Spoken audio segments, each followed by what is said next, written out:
talented speakers and leaders. But here's something you may not know.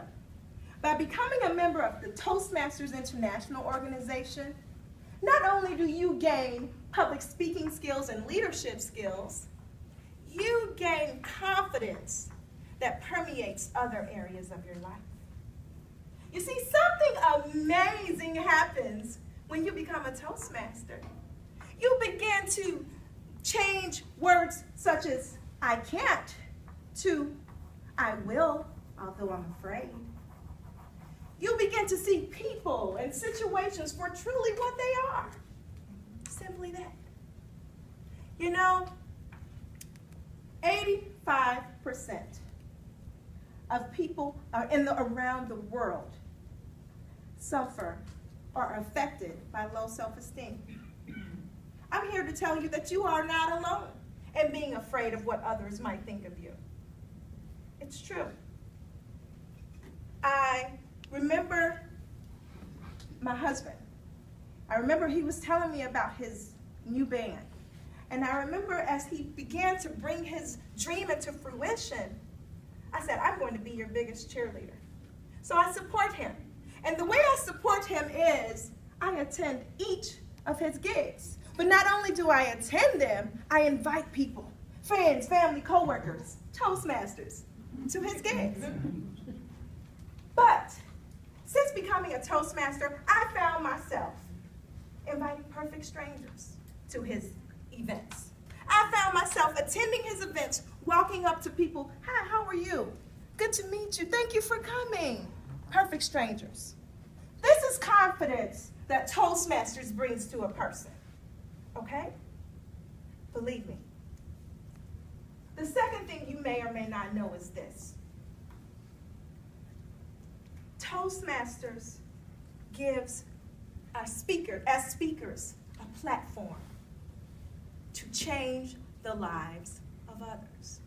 So how awesome is it to join an organization and have something that helps you reach your own personal goals, but you also get to help others reach their goals? I will never forget the late, great poet, Dr. Maya Angelou. Actress, singer, dancer, author, human rights activist. For she said, when you have, you give. When you learn, you teach. That's something else she's been quoted as saying. People will forget what you said. People will forget what you did. But they never will forget how you make them feel.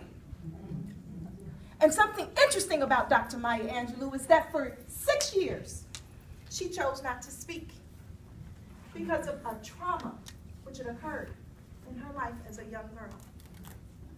But when I think of the millions of people around the globe who are affected by her platform, it really speaks volumes to the fact that having a platform is powerful. And we have that here as Toastmasters. So fellow Toastmasters, before I conclude my speech tonight, I'd like to speak to you only for a second. Continue to share your gift with other people. Continue to share with others the gift that Toastmasters has.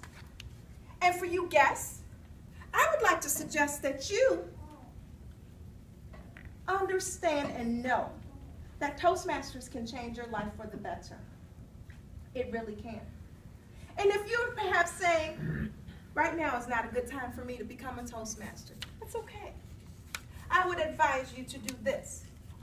Seek out someone you admire, someone whom you feel possesses the qualities that you'd like to incorporate in your life. Speaking of mentorship, I recall the first night I came to Toastmasters, and Mr. Charles Brooks, DTM, fellow Toastmaster of 19 years, affected me that night. He said something to me that I'll never forget. And almost 2 years later, I asked him to speak to my speech class. I teach a public speaking class. And the students came to me and said to me, Mrs. Harrington, if I remember nothing else From this 16-week course, I will remember your message, the message of Mr. Brooks. And his message was, if there were no money, how rich would you be? Powerful. That platform is powerful. In conclusion, October 2012, I became a Toastmaster. I gave my icebreaker speech. And I stood, not in this room, but in another room, with low confidence. Tonight, almost 2 years later, I stand before you, wiping away the mask. Wiping away the mask. I'm more competent. I'm more confident. And why? Toastmasters matter